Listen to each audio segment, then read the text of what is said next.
Dito tayo mga Kitty Vlog. Andito tayo ngayon sa Mr. Pare. Ang araw-araw mong kapares.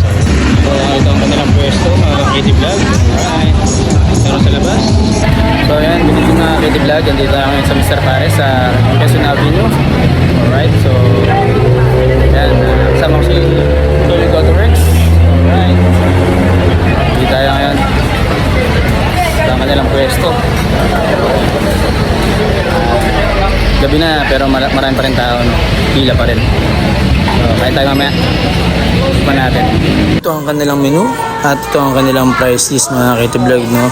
Meron ding sauce ng sisig, Mr. Chick Boy, Crispy Pata Overload, Crispy Ulo. Dito kayo pipila.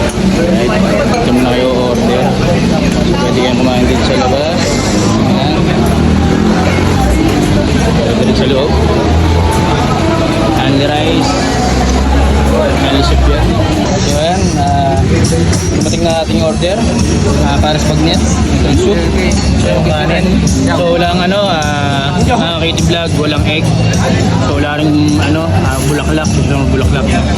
So ito lang. Okay na to. Tara mga Kitty Vlog, kain tayo. Magpapa-take out naman kayo dito. One take out. So ito yung stop ng soft drinks. Ayan, kakain na tayo mga Kitty Vlog. Diyan sa toolkit. Si Jace. Tsaka si Lloyd Waterworks. So ayan, ang problema sa Jace. Ayaw na. Kain na, start na tayo mga Kitty Vlog, no? Ayan. Rice tayo mga Kitty Vlog. Ang ganda po ng kanin dito. Sarap. Hindi lasang inipito. Solid. So tapos na tayo kumain mga Kitty Vlog. Alright. Sulit.